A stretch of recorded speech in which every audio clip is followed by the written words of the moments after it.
I know this show ended 2 years ago. I know nobody really even cares about it anymore. So let's call this a passion project. And by passion, I mean in the crime of passion sense of the word.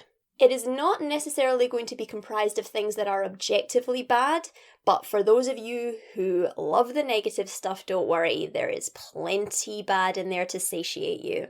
We'll start more on the personal gripe end of the scale and slowly work our way down to Gotham's most stupid decisions. And there is a lot.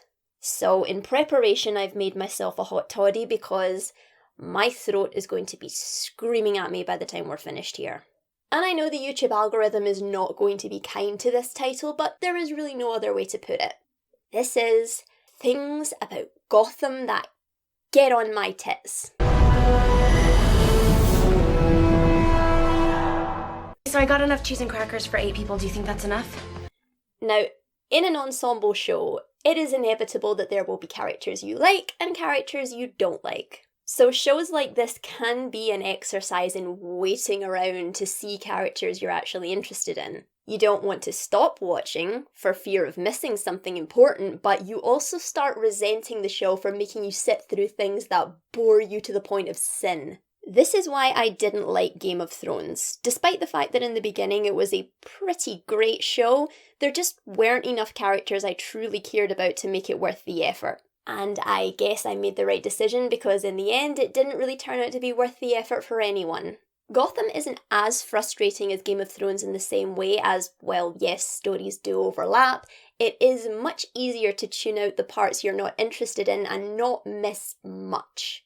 Gotham is set up like a bunch of mini-narratives, and while there are overarching subplots, they are simple enough that they're easy to follow even for casual viewers. Game of Thrones, due to its heavy focus on politics and the fate of every character eventually being intertwined with one story, i.e. who will sit on the Iron Throne, it's pretty much impossible to be a lackluster viewer. So Gotham, while it is an ensemble show, is more watchable than its fellows in that regard. But it does have the same problem in that there will be characters you don't like that you will inevitably have to deal with spending a significant amount of time with. Speaking of which... Get out of my pub! Remember what I said about this list not necessarily being comprised of bad things, more personal gripes, some of which are bad? Well, tying into the ensemble nature of the show, my dislike or disinterest in certain characters is not necessarily the writer or actor's fault. And I know I'm going to catch a lot of flack because I know people love this Alfred, but I really don't. Okay, let's start with some things I do like about him. He does have some genuinely good one-liners and witty comebacks every now and then. My favourite of which being when he calls Tabitha Gallivan Muffin. Easy, Muffin.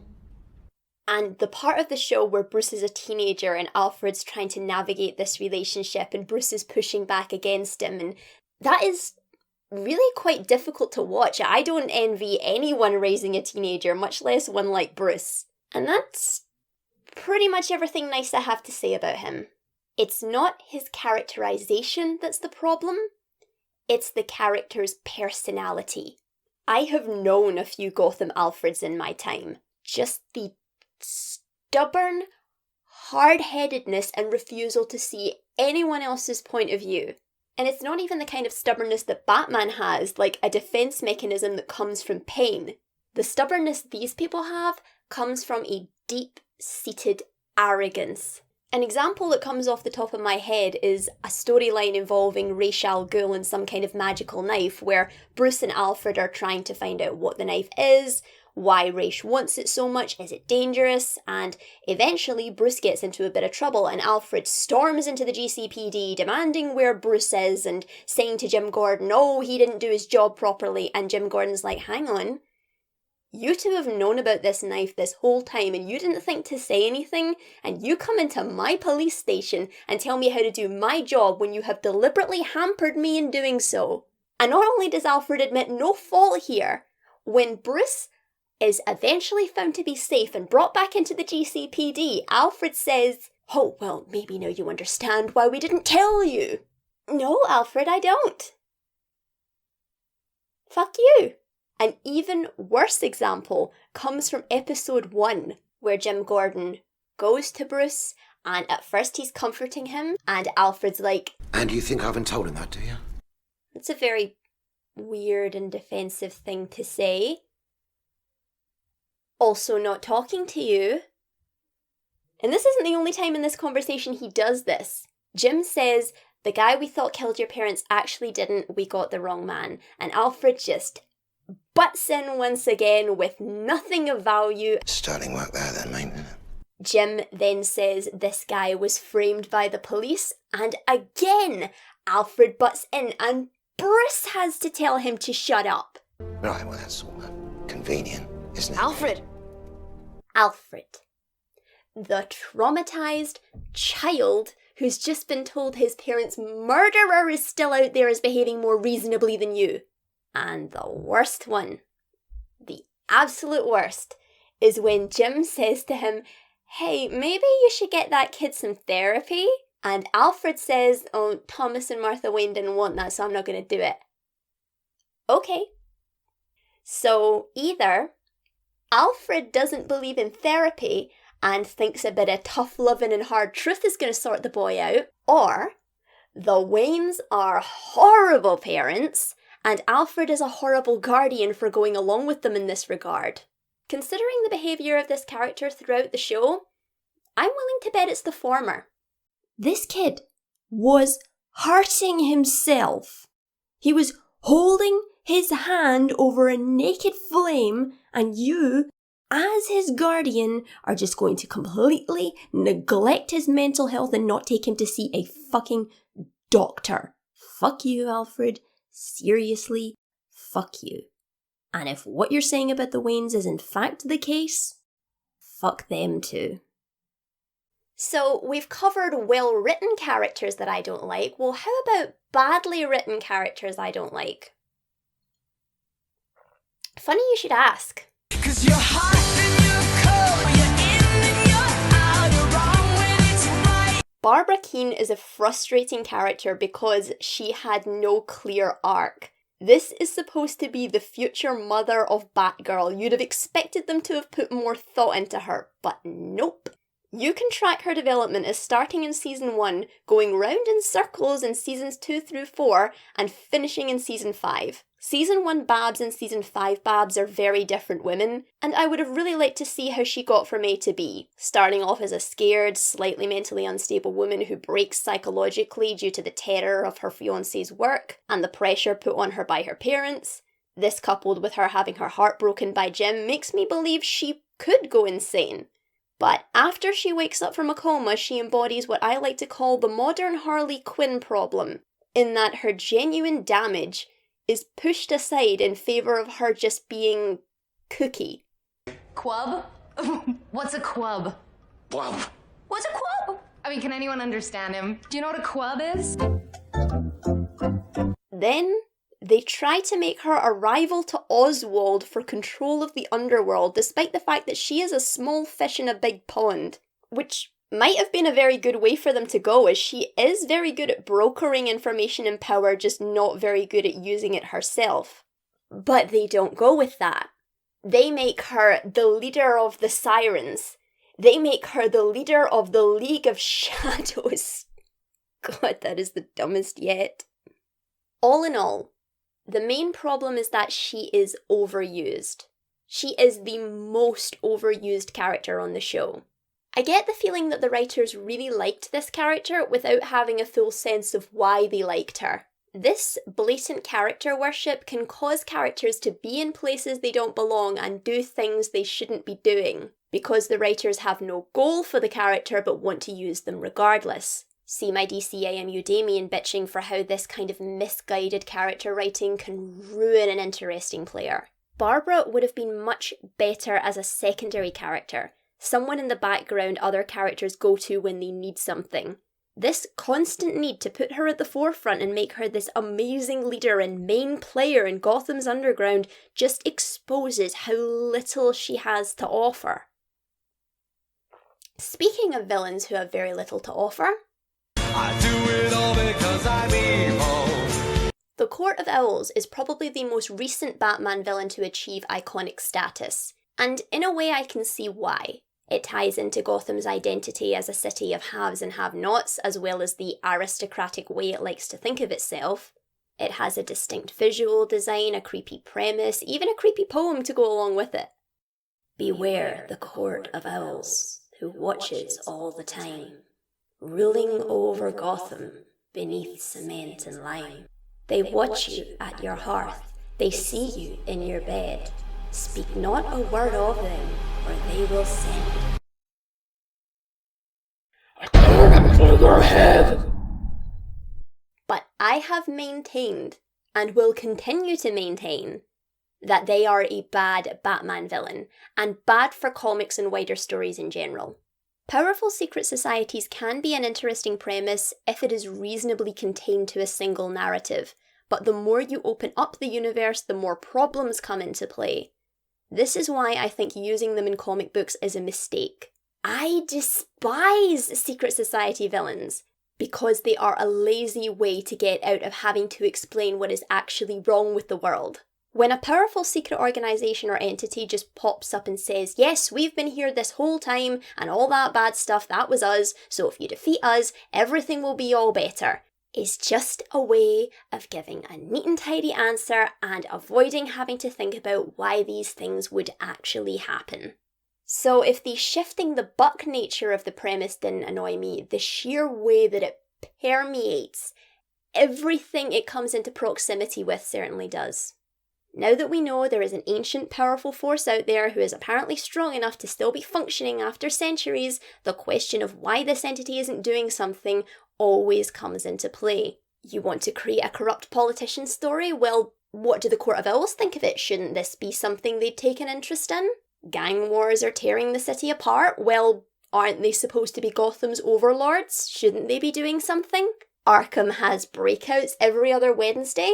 What are the court's plans involving that? Granted, the Gotham TV show does give answers to some of these questions, but the point is, I shouldn't look at a wider story in the Batman universe and be tempted to look around every corner for one specific villain. These kinds of villains are parasitical. And DC didn't just confine it to Batman. Oh no, they created the Parliament of Owls. So now, in every DC property, I get to look at a story and say, the Parliament should have been involved, the Parliament should have done this, the Parliament should have done that, and if they don't do anything, they make no sense, and they are useless. It's like the MCU Phase 2 argument of why the other Avengers don't pop up in each other's solo movies, except 10 times worse. When you create an organisation that is this powerful, this influential, with this many fingers and this many pies, you can't escape them even if they're not involved in the story. This is particularly egregious when it comes to Batman, who is a crime fighter. This has allowed many talented writers to have interesting musings on the nature of crime. Why it exists, why people turn to it, why is life in Gotham so unfair? Can we rehabilitate people who choose a life of crime? How does mental illness play into it? But nope, just the ultra-powerful evil organisation who controls everything and everyone did it. End of story. So, as you've probably guessed now, this is more a gripe with the villain than the show itself, but the show commits the cardinal sin this villain always commits, in that it intrudes on a perfectly good backstory, making Jim Gordon's father and uncle members of the court, the former of which was assassinated. In the comics, it was Dick Grayson's character they destroyed in a very similar fashion. Don't even get me started on that. So instead of a tragic yet common everyday loss affecting a normal, flawed yet good man, driving him to want to affect change in the world, now it's just, it was us all along. And the main reason I despise this villain is because it often has the effect of making poorly thought out writing intrude onto perfectly good writing. The Court of Owls does this constantly, and while Gotham is by no means alone or even the worst offender in this regard, it still gets on my tits. Next. Oh, nah, nah. What's my name? Why did you call her that? Poison Ivy has a name. It's Pamela Isley. What was the purpose of changing her name? Were you afraid people weren't going to recognise her? Well, you get people to recognise her through the characterisation. And for one thing, comic book fans are going to know who she is, and casual audiences aren't going to care if they recognise a character as long as they're interesting. I mean, most casual viewers of Gotham weren't going to know that the Riddler's name was Edward Nygma, but you weren't tempted to call him Edward Riddleman, were you? Please tell me you weren't. Easter eggs are not Wally in a Where's Wally book. Seeking them out shouldn't be the point of watching a show, and if it is, it's probably a bad show. But staying on this character, they aged her up because they wanted to explore Ivy's powers of seduction. Not really properly taking into account that this is still a child in an adult's body. Effectively turning them into the guy that says, well, she looked 18. Once Ivy is in a grown-up body, she seduces men and robs them, which could have been something they could have used as she was a street kid, and this is believably something a girl on the street might do to survive. They could have explored the psychological implications of that on a young mind, and that would have created a really good and believable reason for this child character to become the femme fatale we all know and recognise. But Ivy, like a fair number of characters in Gotham, just gets left by the wayside because the writing happened before the ideas formed. 2 to go. 100% reason to remember the name. I can't believe every YouTuber who talks about this character has to qualify that yes, we know he's not really supposed to be the real Joker, but we're going to include him anyway because Gotham has a Joker whether the higher-ups at DC like it or not. It's a key example of studios not understanding their own decisions. Just because you don't call him the Joker doesn't mean he's not playing the Joker. Look at this. Listen to this. Refusing to call him the Joker is the equivalent of looking in the bathroom mirror. See, you're scared, because you know if you say it a third time, he's gonna show up and shoot you in the face. The name doesn't matter. The show is writing a Joker character. And to top it all off, it is constantly making Joker references. They even make reference to One Bad Day. One freaking bad day! Alright, I know most of you who have clicked on this video will already know what One Bad Day is, but for the sake of the 2 friends who don't like comics but watch my YouTube videos because they love me, this is for you. The Killing Joke is arguably the most famous Batman comic ever, and with good reason. It is so influential, it has been adapted and reimagined and referenced in so many different Batman properties. Filmmakers who come to this character fresh turn to the Killing Joke for inspiration. It is supposedly the Joker's origin story, but what it's really about is the Joker trying to drive Jim Gordon insane to prove to Batman that even the most morally upright, sane man can go insane after one bad day. And in doing so, make Batman understand his behaviour and prove, more to himself than anyone else, that he is normal. But the thing is, even in his flashbacks, he didn't go insane after one bad day. He was ground down for years under the weight of poverty, fear, ridicule, and failure. The Joker is wrong. It takes years to break a person, but despite that, this philosophy has seeped its way into Batman mythology, and do you know why? Because it's true for Batman. Of all the denizens of Gotham, he is arguably the only one who genuinely did break after one bad day. This is one of the many things that ties this character to Batman.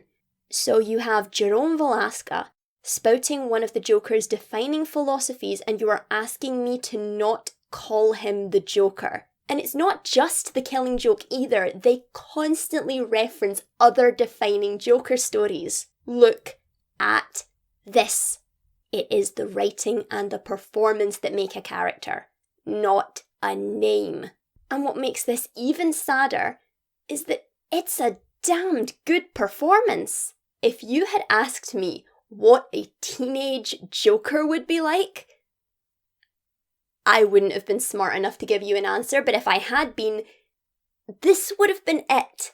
I don't know what it is about this character that makes so many great actors able to pull in such groundbreaking performances. And this guy did it twice. Cameron Monaghan deserves to be able to call himself the Joker, and he can't. So I guess the rest of us are just going to have to keep doing it for him.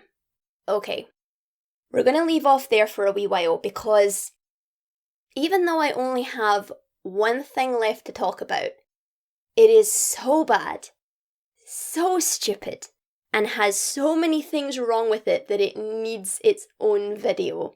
So, in about 2 weeks' time, prepare for one massive tantrum.